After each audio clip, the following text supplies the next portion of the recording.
चलिए तो बात महंगाई की कर लेते हैं, क्योंकि महंगाई डायन खाया जाता है ये आम जनता के मुंह से रोजाना निकल रहा है। देश की जनता पर महंगाई की मार लगातार बढ़ती जा रही है, जिसके चलते थोक भाव पर आधारित महंगाई दर अप्रैल में लगातार 13वें महीने दोहरे अंकों में रही है और रिकॉर्ड ऊंचाई पर पहुंच गई है, जिसमें खाने की सामान से लेकर कमोडिटीज के बढ़ते भाव के चलते अप्रैल 2022 में थोक महंगाई दर 15.08% की रिकॉर्ड ऊंचाई पर थी। जबकि इसके पिछले महीने मार्च 2020 की बात करें तो उस समय ये महंगाई 14.55% और अप्रैल 2021 में 10.74% पर थी। कॉमर्स एंड इंडस्ट्री मिनिस्ट्री के मुताबिक खनिज तेल, बेसिक मेटल, क्रूड पेट्रोलियम और नेचुरल गैस, खाने के सामान और रसायनों जैसी ऊंची कीमतों के चलते अप्रैल 2022 में महंगाई दर में उछाल रहा। आपको बता दें कि थोक महंगाई पर पिछले महीने लगातार 13वें महीने दोहरे अंकों में यह दर आंकी गई। पिछले साल अप्रैल में ये 10.74% पर थी और उसके बाद से लगातार ये दोहरे अंकों में बनी हुई है और पिछले महीने ये रिकॉर्ड ऊंचाई 15.08% पर पहुंच गई थी। अब देखने वाली बात यह होगी कि महंगाई की मार से जनता को कब राहत मिलेगी।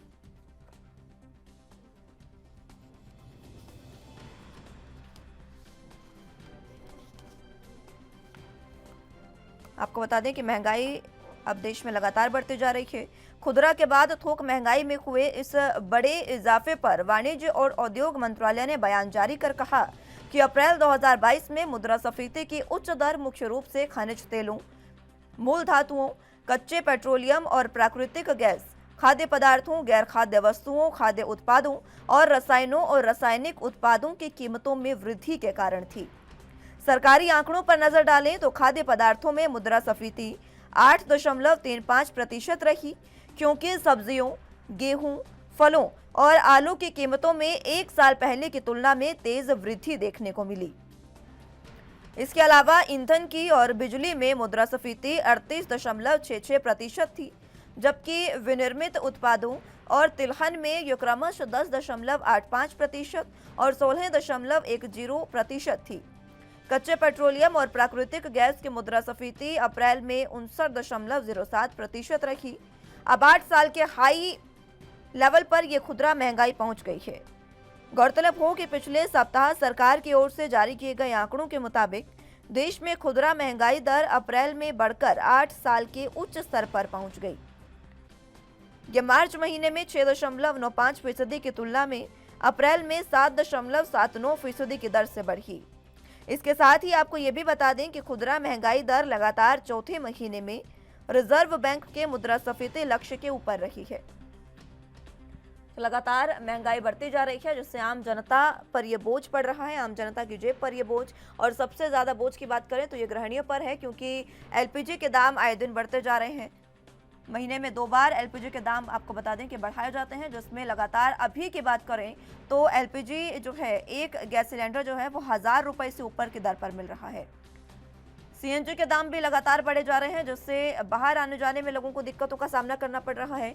पेट्रोल डीजल के दाम लगातार पहले से ही बढ़े हुए हैं, क्योंकि सरकार ये तर्क दे रही है कि इंटरनेशनल मार्केट में जिस तरीके से अभी स्थितियां बनी हुई है, उसकी वजह से ये जो पेट्रोल डीजल की कीमतें हैं या फिर क्रूड ऑयल की कीमत है वो लगातार बढ़ती जा रही है और इसी वजह से महंगाई इस समय बढ़ती जा रही है। पेट्रोल डीजल की कीमतें जब बढ़ी तो उसके बाद ट्रांसपोर्टेशन का बढ़ना भी लाजमी सी बात है, क्योंकि पेट्रोल डीजल के बाद ट्रांसपोर्टेशन पर सीधा असर पड़ा।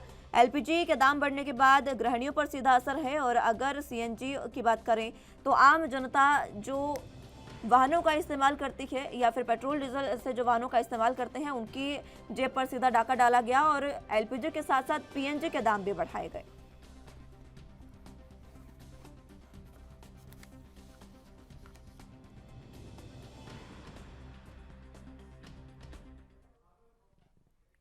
तो महंगाई लगातार देश में बढ़ती जा रही है, इसको लेकर सरकार अपने तर्क दे रही है और विपक्ष की बात करें तो विपक्ष लगातार सरकार पर हमलावर है कि आखिर महंगाई कम क्यों नहीं हो रही है। इसी पर चर्चा की शुरुआत कर लेते हैं। तमाम गेस्ट हमारे साथ मौजूद हैं, उनका तारुफ आपसे करवा देते हैं। विजेंद्र सिंह सोलंकी जी नेता बीजेपी से हमारे साथ मौजूद हैं और रत्नाकर सिंह जी प्रवक्ता कांग्रेस से हमारे साथ मौजूद हैं। आप दोनों का बहुत स्वागत है एनबी न्यूज पर। सबसे पहले विजेंद्र सिंह सोलंकी जी, आप ही से शुरुआत डिबेट की करना चाहूंगी और सवाल सीधा सा यही कि आखिर मुद्रास्फीति में बात कर रहे हैं, वो लगातार बढ़ती जा रही है, तेल के दाम लगातार बढ़ते जा रहे हैं, जनता कहीं भी देखे तो राहत कहीं भी नजर नहीं आ रही है जनता को। देखिए मुस्कान जी, सबसे पहले तो मैं ये कहना चाहूंगा, आवाज आ रही है ना? जी, आप आवाज आपकी आ रही है, आप अपनी बात रखें। हाँ, मैं ये कहना चाहूंगा, अगर हम सारे स्कूल में घर पे जाना चाहें, ना कि महंगाई, ना कि खाद्य पदार्थ, पेट्रोल डीजल की बीमारी हो और अन्य जितनी भी समस्याएं, सबका मूल कारण मुझे तो ये बढ़ती हुई जनसंख्या नजर आती है। सबसे पहले जो आबादी जो बेहिसाब बढ़ती जा रही है और लोग इस बात को हंसी मजाक में इस टॉपिक को लेकर आबादी बढ़ने वाली को, ये बहुत बड़ी भूल है। जिसकी आबादी 8 अरब से अधिक और 1 अरब 30 करोड़ से भारत की आबादी आज की तारीख में है। ऑफ द रिकॉर्ड और भी ज्यादा हो सकती है। लोगों ने अपने आधार कार्ड नहीं बनवाए हैं, कोई विदेशी है, कोई कहीं से है। उसके बावजूद में मैं आपके संज्ञान में लाना चाहूंगा कि महंगाई बढ़ने का कारण देश का बच्चा बच्चा समझने में सक्षम है, विपक्ष नहीं समझ पा रहा है, एक अलग विषय है। तो यूक्रेन और रशिया का युद्ध, जिसमें नाटो, अमेरिका इत्यादि सभी देश डायरेक्ट इनडायरेक्ट उसमें इन्वॉल्व है। बहुत बड़ा हिस्सा दुनिया का युद्ध से प्रभावित है। तो इस युद्ध की वजह से हमें देखने में अखबार के माध्यम से रोजाना आता है कि आयात और निर्यात में बहुत बड़ा फर्क पड़ा है। पूरी दुनिया के देशों में कहीं आयात प्रभावित हुआ है तो कहीं निर्यात प्रभावित हुआ है। ये भी एक महंगाई बढ़ने का कारण मुझे लगता है। और इसके साथ साथ जहां तक पेट्रोल डीजल के लोग जोर डालते हैं, मैंने परसों अखबार में पढ़ा था कि कुछ आंकड़े किसी संस्था ने जो जारी किए हैं, जिम्मेदार संस्था ने, उन्होंने 5-5 वर्ष का साफ सेट बना के ग्रुप जो पेश करके उन्होंने बताया कि 1995 से 2000 तक महंगाई पेट्रोल डीजल की इतना % बढ़ी, 2000 से 2005 तक इतना %, 2005 से 2010 तक इतना %, 2010 से 15, 15 से 20 इतना %। तो जो पीछे की सरकारों के रहते महंगाई बढ़ने का पेट्रोल डीजल पे जो परसेंटेज है, उसकी अपेक्षा ये 2015-20 और उसके बाद का, यानी कि इस केंद्र की सरकार में जो पेट्रोल डीजल के रेट बढ़े हैं, इसका प्रतिशत पिछले वर्षों की बनस्पत बहुत कम है। बहुत कम है। कल परसों के अखबार में मैंने पढ़ा था और बड़ी बैच एजेंसी के द्वारा वो सर्वे छापा गया था। तो ये पेट्रोल और डीजल जैसे कच्चे तेल का आवागमन बाहर से हमारे यहाँ ये दिक्कत है। हालांकि मैंने पूर्व में भी कहा था डिबेट में कि आपको नई इजाद जो हुई है हाइड्रोजन और बहुत सारी चीजों की यानी बड़े जोर शोर है कि पेट्रोल डीजल कीमतों का झंझट ही खत्म हो जाए। ठीक है, चलिए मैं लौटूंगी एक बार फिर से आपके पास, मैं लौटूंगी। रत्नाकर सिंह जी, आपके पास फिलहाल आना चाहूंगी क्योंकि जिस तरीके से बढ़ती महंगाई है उसको लेकर सीधे तौर पर जिम्मेदार सोलंकी साहब बढ़ती जनसंख्या को बता रहे हैं। देखिए, कोई हल तो है नहीं।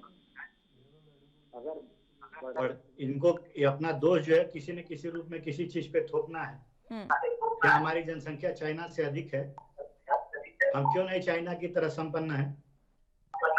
हम क्यों नहीं रोजगार के मामले में चाइना का कंपटीशन कर सकते हैं?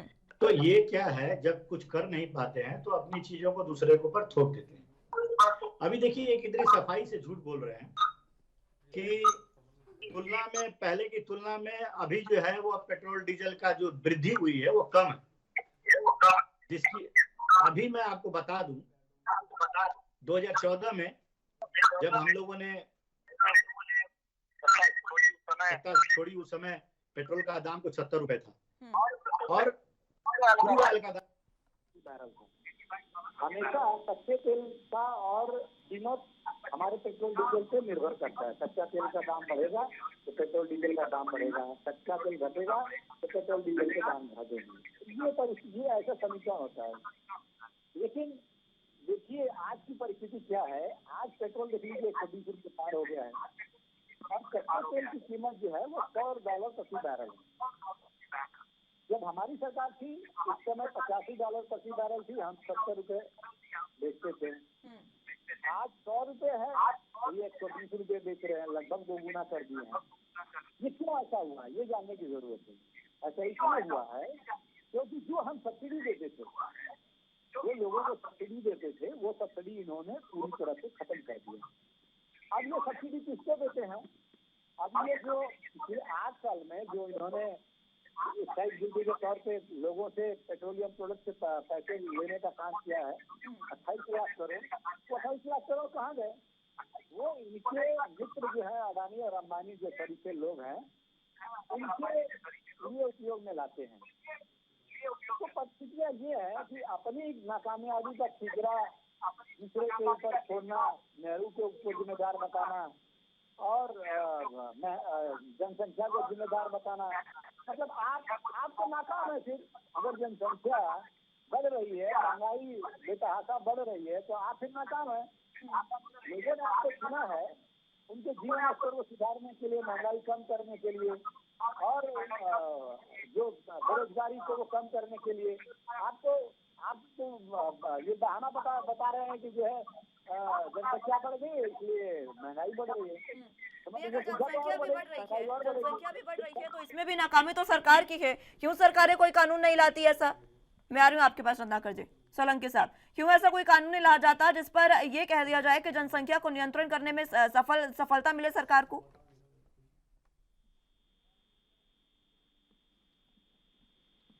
सोलंकी जी।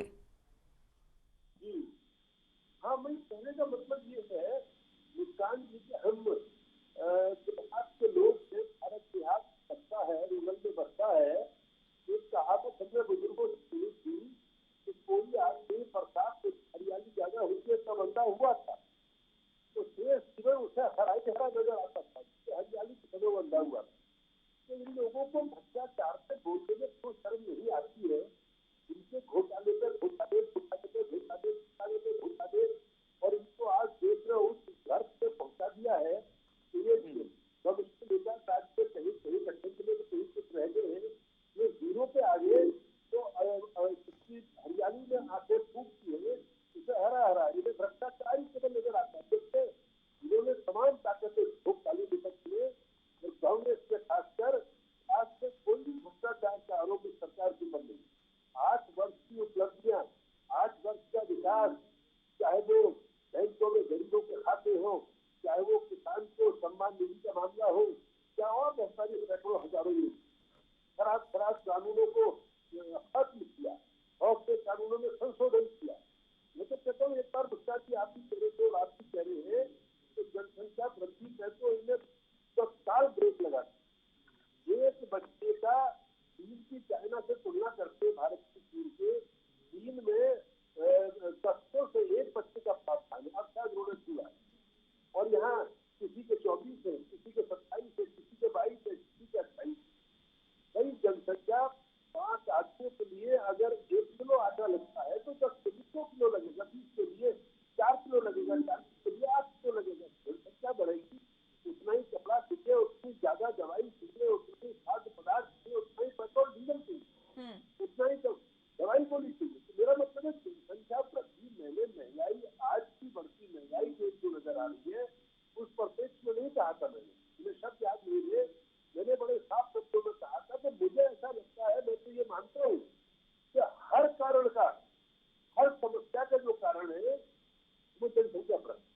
अभी बात मानने की नहीं है ना सोलंकी साहब, बात यह है कि जनता लगातार त्रस्त है और जनता के जो जनता से वादे जो किए गए थे उन पर खरा कौन उतरेगा? फिर जब कांग्रेस की सरकार थी, कांग्रेस में जब इन्फ्लेशन बढ़ा, सुनिए, कांग्रेस में जब इन्फ्लेशन बढ़ा तब बीजेपी ही थी जो सड़कों पर उतरकर अर्धनग्न होकर प्रदर्शन करती थी, गैस सिलेंडर सड़कों पर रखकर प्रदर्शन किया जाता था। अब क्या आपको महंगाई नजर नहीं आती है? देखिए मेरी बात आप लोग करें, मेरी बात आज इन सब बातों का जो विशेष कारण है वो बहुत बड़े क्षेत्र में आयात निर्यात का बाधित होना और इस वक्त युद्धग्रस्त होना इस दुनिया में बहुत बड़े हिस्से का ये एक बड़ा कारण है। मेरी समझ से ये एक बड़ा कारण है। उसको सुनिए,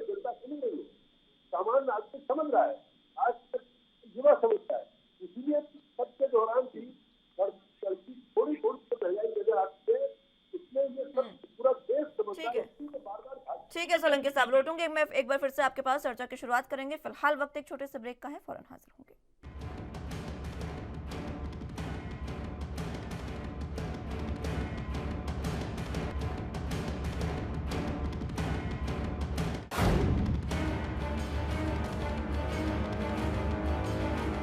ब्रेक के बाद एक बार फिर से स्वागत है आप सभी का। महंगाई डायन खाया जात है, इसी मुद्दे पर चर्चा कर रहे हैं। तमाम गेस्ट हमारे साथ मौजूद हैं। एक बार फिर से रुख होने का कर लेते हैं। फिलहाल सोलंकी साहब, आप ही के पास मैं आना चाहूंगी, आप अपनी बात पूरी करें और इस मुद्दे पर बात जरूर रखिएगा कि अब जनता जिस तरीके से त्रस्त है, सरकार ने लगातार कई ऐसी योजनाएं शुरू की है, चाहे वो एलपीजी जो देने की योजना है उस पर ले लीजिए, उज्ज्वला योजना पर ले लीजिए, लेकिन वो योजनाएं अब धरातल पर कारगर साबित नहीं हो रही है, सिर्फ और सिर्फ महंगाई की वजह से। देखिए मुस्कान जी, सरकार ने रोक लगाई, सरकार ने रोक लगाई केवल जनता की भलाई की, महंगाई को रोकने के लिए, खाद्यान्न आपूर्ति के लिए। दूसरा, साफ से स्पष्ट कर दिया था कि जिस देशों से हमने करार किया हुआ है उनमें कोई बाधा नहीं आएगी, सरकार आएगी जैसे जानी चाहिए। इसके साथ साथ हमने ये भी ख्याल किया जो हमारी संस्कृति का, सनातन संस्कृति का हिस्सा है कि अपना और अपने ख्याल रखना। तो हमने स्पष्ट कर दिया, उसको जो घोषणा की है, जो आदेश जारी किया है कि भाई हम अपने जो मित्र देश है, पड़ोसी देश है, उनकी भी खाद्यान्न की चिंता करेंगे। इस कारण इस पर रोक लगाई और उसका असर अब देखने में आ भी रहा। धीरे धीरे वो विषय जो शांत हो रहा है। तक तो मैंने पहले भी कहा था मुस्कान जी, हर विषय पे तर्क वितर्क करना, हर विषय पे वितर्क करना, और मेरी समझ में नहीं आता क्या कोई भी पॉलिसी इनकी समझ में नहीं आई। आज 8 वर्ष हो गए केंद्र सरकार ने, एनडीए सरकार को, इतने बड़ी बड़ी सड़कों का जाल, रेलवे लाइन का जाल और एयरपोर्ट का जाल, मेडिकल कॉलेज का जाल, इतने बड़े बड़ी चीजों की उपलब्धियां जो बच्चा जा रहा है देश का, लेकिन विपक्षियों को कुछ समझ में नहीं आती है। हर बात में इनको उल्टा ही तर्क करना, यानी कुतर्क करने की आदत पड़ गई है, क्योंकि कोई जगह ही नहीं है बोलने के लिए, कोई इनके पास में कोई ऐसा विषय ही नहीं है बोलने के लिए, बोले क्या? तो कुछ तो बोलना होगा।